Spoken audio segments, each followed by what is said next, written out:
राधे राधे दोस्तों, आप सभी लोगों का स्वागत है हमारे YouTube चैनल द पुण्य पथ में। आज हम बात करने जा रहे हैं एक ऐसा पवित्र स्थल जो काशी में स्थित है। कहा जाता है इस कुंड में जो भी स्नान करता है उसके चर्म रोग ठीक हो जाते हैं और अगर कोई दाम्पति इस कुंड में स्नान करे तो उन्हें पुत्र की प्राप्ति होती है। चलिए शुरुआत से शुरू करते हैं। काशी जो दुनिया भर में अपने धार्मिक और सांस्कृतिक महत्व के लिए प्रसिद्ध है। यहाँ की हर गली और घाट में कुछ खास बात होती है। आज हम आपको काशी के एक ऐसे स्थल के बारे में बताने जा रहे हैं जो बाहरी दुनिया से थोड़ा हटकर शांति और धार्मिकता का प्रतीक है। यह स्थल है लोलार कुंड। लोलार कुंड भगवान सूर्य को समर्पित एक पुराना और चमत्कारिक कुंड है जो बनारस के तुलसी घाट के पास अस्सी और गंगा नदियों के संगम के नजदीक स्थित है। मैंने भारत में जितने भी सीढ़ियों वाले कुंड देखे हैं उनमें से लोलार कुंड एक ऐसा कुंड है जो अपने आप में बहुत अनोखा है। 3 तरफ से काफी ऊंची सीढ़ियां हैं जो तालाब की तरफ जाती हैं और यह कुंड में तालाब से एक बहुत लंबी और पतली आर्चेस के द्वारा अलग होती हैं। यह आर्चेस सूर्य की पहली किरण को दिशा दिखाती हैं जो गंगा नदी के पास गिरती हैं। कुंड तक पहुंचने का रास्ता लोलार्क आदित्य शिव मंदिर का है जो बिल्कुल इसके दक्षिण में स्थित है। लोलार कुंड की जड़ें कई रहस्यमयी कहानियों से भरी हैं। आज हम जानेंगे इन्हीं सब दिलचस्प कहानियों के बारे में। पहली कहानी जुड़ी है सूर्य देव के द्वारा अपने आप को 12 हिस्सों में बांटने से। काफी समय पहले धरती पर एक भयानक सूखा पड़ गया था जो 60 साल तक चला। ब्रह्मा जी ने इस आपदा को देखा और किसी को इस स्थिति को सुधारने के लिए ढूंढने लगे। उन्होंने रिपुंजय नाम के एक ऋषि को चुना जो धरती पर राजा बने, लेकिन एक शर्त पर कि कोई भी देवता उनके शासन में दखल नहीं देगा।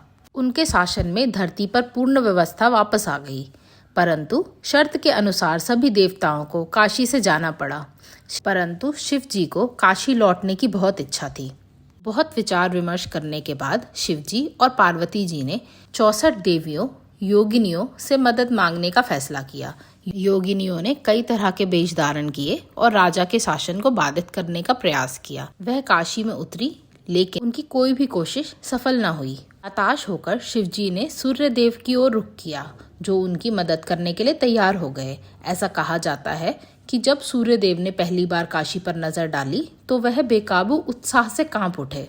इस स्थल पर उनके विरह गिरे। उसे लोलार कुंड कहा जाने लगा। लेकिन सूर्य देव भी राजा का शासन बाधित करने में विफल रहे। अपनी असफलता पर शर्मिंदा और काशी शहर से मोहित होकर सूर्यदेव काशी में ही बस गए और खुद को 12 भागों में विभाजित कर लिया जिन्हें आदित्य कहा जाने लगा। नामतः अरुणादित्य, द्रौपद आदित्य, गंगा आदित्य, केशव आदित्य, आकोल आदित्य, लोलार्क आदित्य, मयूक आदित्य, सांबा आदित्य, तर्क आदित्य, विमल आदित्य, वृद्ध आदित्य, यम आदित्य।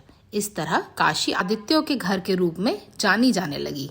इनमें लोलार्क सबसे महत्वपूर्ण स्थल है। ऐसा माना जाता है कि 12 आदित्य हिंदू कैलेंडर के 12 महीनों और सूर्य के 12 रूपों को दर्शाते हैं। इन 12 आदित्यों की वार्षिक यात्रा और पास के कुंड में स्नान की महत्ता काशी खंड में विस्तार से वर्णित की गई है। अगर आपको इन 12 आदित्यों की स्टोरी में इंटरेस्ट हो तो हमें कमेंट करके बताएं। हम इस टॉपिक पर वीडियो जरूर बनाएंगे। हम अपने टॉपिक पे वापस आते हैं। सूर्य देव ने सालों तक लोलार कुंड के पास शिवजी की तपस्या की और यहाँ पर एक शिवलिंग स्थापित किया। यह शिवलिंग आज भी यहाँ स्थित है और लोलार्क आदित्य शिव मंदिर के नाम से प्रसिद्ध है। दूसरी कहानी है एक राजा के बारे में। ऐसा माना जाता है कि बिहार के एक राजा थे जो त्वचा के रोग से पीड़ित थे और वह निसंतान भी थे। उन्होंने यहाँ स्नान किया और न केवल उनका त्वचा का रोग ठीक हो गया बल्कि उन्हें एक पुत्र की भी प्राप्ति हुई। इसके बाद उन्होंने यह कुंड बनवाया। लेकिन लोलार कुंड का इतिहास उससे भी पुराना है। इसका उल्लेख कुछ पुरानी पौराणिक कथाओं जैसे महाभारत, स्कंद पुराण के काशी खंड में भी किया जाता है।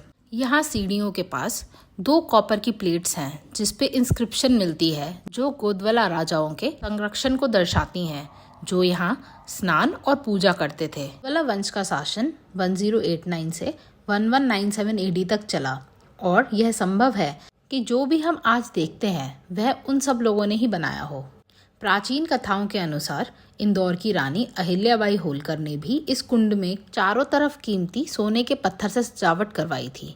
इन पत्थरों को कभी कभी सूर्योदय होने के समय देखा जा सकता है जब कुंड में पानी हो। लोलार्क कुंड में लोलार्क का अर्थ है कांपता हुआ सूर्य, जो काशी शहर पर अपनी पहली नज़र डालने पर सूर्य की प्रतिक्रिया को दर्शाता है। साथ ही यह भी कहा जाता है कि भगवान सूर्य के रथ का चक्र यहाँ अटक गया था, जिसकी वजह से यह कुंड बन गया। यह भी मान्यता है कि इस कुंड का पानी बहुत ही फर्टाइल है, जिसमें प्रजनन क्षमता की विशेष शक्ति है। ऐसा माना जाता है कि जो भी महिलाएं इस जल में स्नान करती हैं, उन्हें संतान प्राप्ति होती है, और विशेष रूप से पुत्र की।